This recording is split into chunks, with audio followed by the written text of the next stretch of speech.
वायव्य संहिता कहती है कि बेलपत्र का पौधा, बेलपत्र जीवन में एक ऊर्जा प्रदान करता है। आप करके देखो, एक प्रैक्टिकल जरूर करो। थोड़े दिन अपने घर में एक बेलपत्र के पौधे को रखो, छत पर, गार्डन में, गच्ची पर, बाहर, उसकी सेवा करो, उसका जल चढ़ाओ। फुर्सत मिल जाए तो 2 मिनट बैठकर उसके पास में आप श्री नाम श्री शिवाय नमस्तुभ्यम थोड़ी।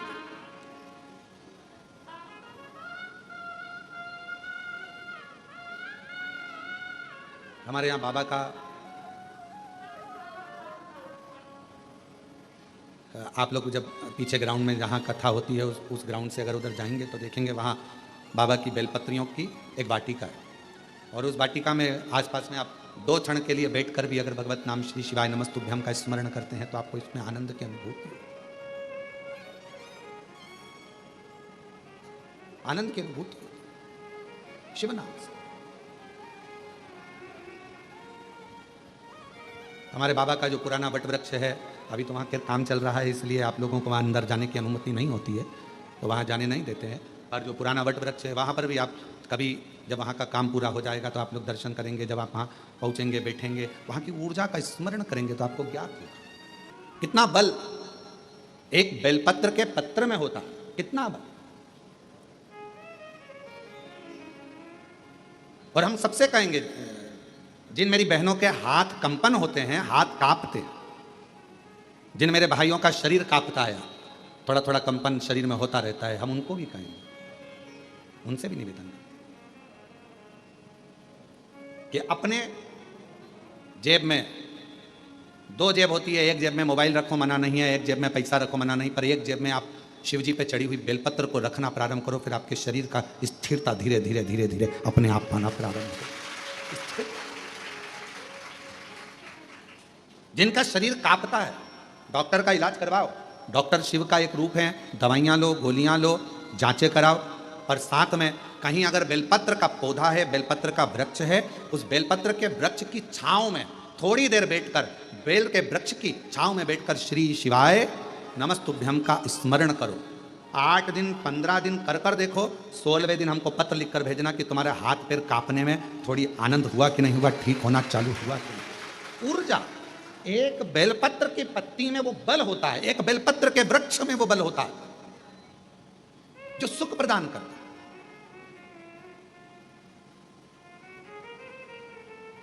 जैसे जामुन के वृक्ष की लकड़ी को तुम्हारे घर की पानी की टंकी कितनी भी गंदी हो रही हो, तुम्हारे घर के पानी की टंकी में कितना भी कचरा हो, कितना भी बदबू मार रहा हो, कितनी भी गंदगी हो, एक जामुन की लकड़ी जैसे घर के पानी की टंकी में डाल दी जाती है तो पूरा पानी एकदम क्लीन हो जाता है, साफ हो जाता है। उसी तरह बेलपत्र का एक छोटा सा पत्ता भी हमारे जीवन को ना जाने कितनी सफाइयां कर देता है, कितना पाप कर्म, कितना दुख, कितना कष्ट, कितनी तकलीफ है। एक बेलपत्र का पौधा, एक बेलपत्र का पत्ता हमारे जीवन को आनंद दे देता है। वायव्य संहिता शिव महापुराण की कथा कर एक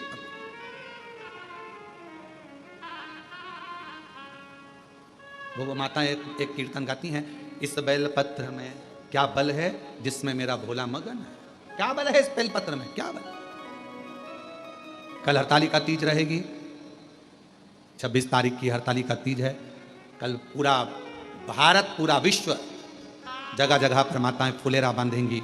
उस फुलेरे का दर्शन करने के लिए भले तुम्हारा व्रत हो चाहे ना हो, पर 5 फुलेरे का दर्शन अवश्य कर कर आओ, अपने जीवन को धन्य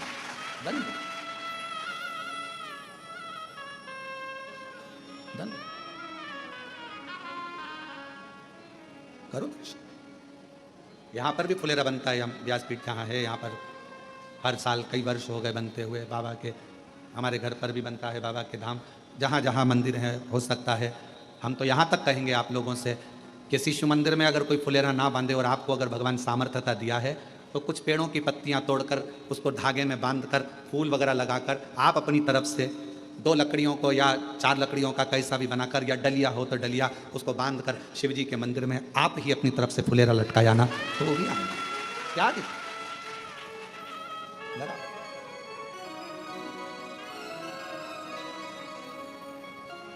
टेढ़ा सा मुकुट सिर पर, वो कहते हैं ना, टेढ़ा सा चंद्र सिर पर रखा है किस अदा से, करुणा भरी है करुणा भरी निगाह से, और बिन मोल बिक गए जब से छवि फूलों में सज रहे गोरा के त्रिपुरारी, फूलों में सज रहे गोरा के त्रिपुरारी, और साथ सज रहे और साथ सज रहे हिमवान की दुलारी, और साथ सज रहे हिमवान की दुलारी, फूलों में सजे रहे गोरा के त्रिपुरारी, फूलों में सजे रहे गोरा के त्रिपुरारी, और साथ सज रहे और साथ सज रहे हिमवान की दुलारी, और साथ सज रहे हिमवान की दुलारी। वो एक आनंद बेलपत्र के पत्र में, वो आनंद एक बेलपत्र के पौधे में। चंदन की लकड़ी को कीचड़ में पटक दो तो भी सुगंध देती है, चंदन की लकड़ी को अलमारी में बंद कर दो तो भी सुगंध देती है, चंदन की लकड़ी को एक कपड़े में बांध कर रख दो तो भी सुगंध देती है, चंदन की लकड़ी को छत पर रख दो तो भी सुगंध देती है, चंदन की लकड़ी को जमीन में गाड़ दो तो भी सुगंध देती है। चंदन की लकड़ी चाहे कीचड़ में पटको चाहे कचरे में पटको, पर चंदन की लकड़ी अपनी सुगंध दिए बिना नहीं रहती। उसी तरह बेलपत्र अपना असर दिखाए बिना रह नहीं सकता। बेलपत्र और बेलपत्र का पौधा अपना असर दिखाई भी कर रहता नहीं है, वो उसकी ऊर्जा वो दिखाता है, उसका ऊर्जा हमें सुख देता है। शिव जी के मंदिर में जाओ ना तो तुम वहां से प्रसाद मांगो ना मांगो पर एक बेलपत्र का प्रयास करा करो। हाँ, यहाँ लोग आते हैं, बेलपत्र कई माताएं पूजन कर चली जाती हैं, वहां बेलपत्र पड़ी रहती है, कई माताएं उसको उठा लेती है, धोती है, खा लेती है, उठा लेती है, खाती है। कई माता यहाँ का बेलपत्र उनको लगा कि हम वो दूसरे ने पूजन करी, नहीं नहीं, बेलपत्र तो बेलपत्र है ना, शिव तो शिव है ना। किसी ने कह दिया शंकर जी के मंदिर में कौन कैसा बेलपत्र चढ़ा कर गया, कौन की क्या कामना थी, शंकर जी को बेलपत्र चढ़ा कर गया, वो बेलपत्र हम उठा कर लिया, खा लिया तो कोई कष्ट तो, अरे कौन ने कहा कष्ट, बेलपत्र अपना असर दिखाता है।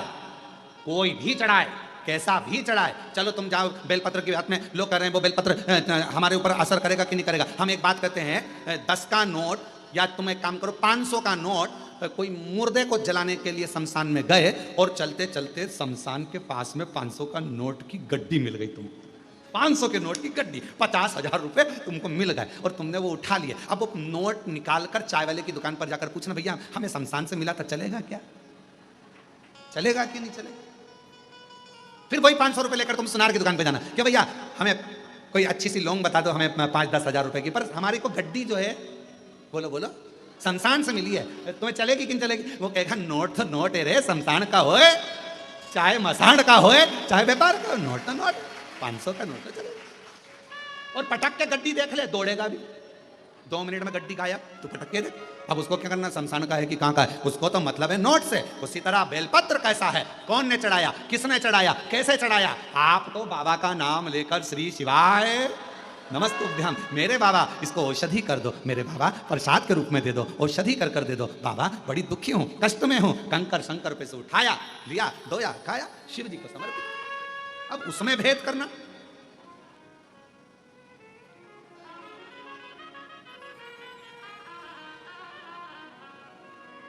नोट तो नोट है, चाहे वो शमशान में हो, चाहे वो मकान में हो, चाहे वो बंगले में हो, चाहे वो झोपड़े में हो, नोट अपना काम अपनी जगह का। इसलिए निवेदन है, भ्रम में बिल्कुल मत पड़ना। बहुत भ्रम फैला रहे हैं लोग आज के जमाने में। पहले लोग शिव जी को जानते नहीं, मानते नहीं, और अब जब से शिव महापुराण की कथा दुनिया के लोग श्रवण करना चालू करे तो शिव पुराण के ऊपर शंकर जी पर ज्ञान देने वाले 4 गुने हो गए। ऐसा मत करना, शिव जी रूठ जाएंगे। ये मत करना। शंकर जी के मंदिर में जाओ तो ऐसा करो, शिव जी के मंदिर में गए हो तो जल मत पी।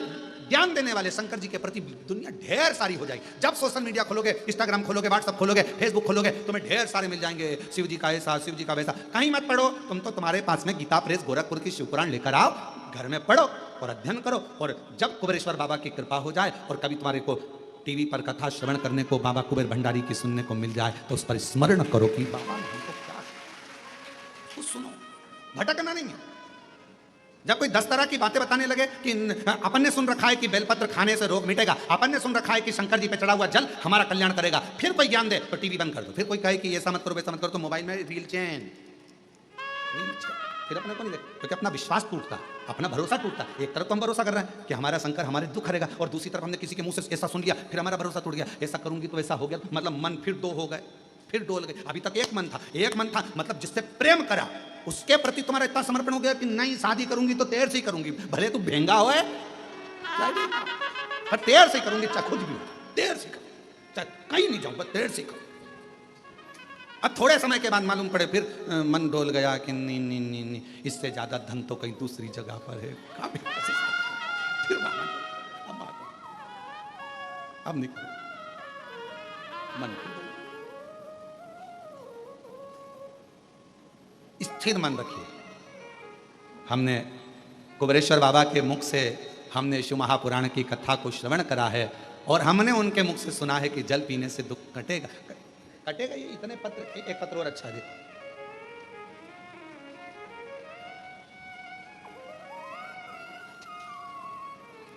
अभी कुछ समय बाद हम यहाँ पर एक बड़ा एक रूम बना रहे हैं कांच का। जितने पत्र बाहर भी पढ़ते हैं कथाओं में, और जितने पत्र यहाँ आते हैं, जिन जिनको बाबा ने कृपा करी, उन सब के पत्र, आप कहाँ हो उससे मतलब नहीं, आपका पत्र मेरे बाबा के दरवाजे पर हमेशा आपके रूप में रहेगा। ये पत्र इकट्ठे करें। जो दुनिया के लोग कहते हैं कि कुबेरेश्वर धाम, तो उनको आकर उन पत्र को दर्शन करना चाहिए। तुम्हारा मन पड़े, निकालो और पढ़ो कि पत्र में क्या लिखा है। कितनी कृपा। एक पत्र देखिए, मेरा नाम कृष्णा गोस्वामी है, मैं झांसी उत्तर प्रदेश से हूँ, मेरी उम्र 85 साल, और मैं 2022 से रोज शिव महापुराण की कथा आपकी सुन रही हूँ। गुरुजी, मेरी शिव महापुराण छूटती नहीं, मैं ऐसा बाबा के मन में भाव रखकर कथा सुनती। बीच बीच में कथा नहीं आती तो मैं टेंशन में पड़ जाती हूँ। मेरी जी बिल्कुल टेंशन मत लो। प्रयास करते हैं कि कथा में गैप ना हो, चाहे कैसे भी कथा आपको सुनने को मिले, भले ऑनलाइन मिले पर मिल जाए और आप लोग श्रवण कर लें, इसलिए ऐसा प्रयास किया। गुरुजी, शिव महापुराण सुनते बाबा की ऐसी कृपा हुई कि असंभव भी शिव महापुराण कथा के सुनने से संभव हुआ। गुरुदेव, सीहोर में हमारे मामा जी के घर हैं, पता चला कि ऑनलाइन शिव महापुराण की कथा आपकी चल रही है।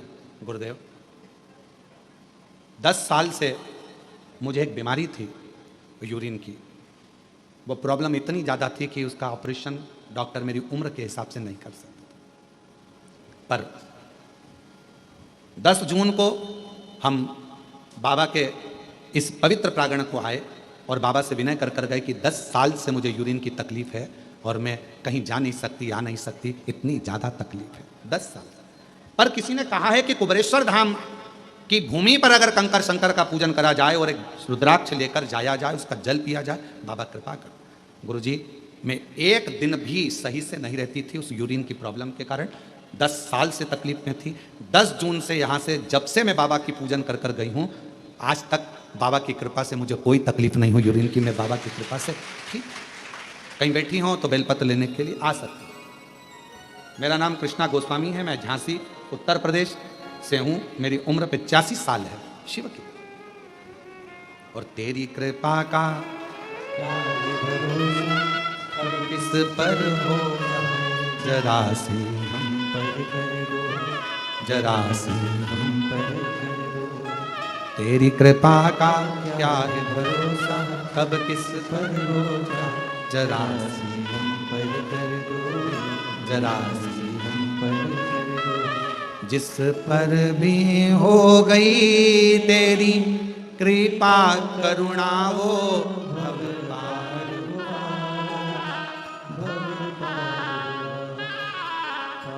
पकड़ लेना। वो चाहे जितना उसका भी दावा हो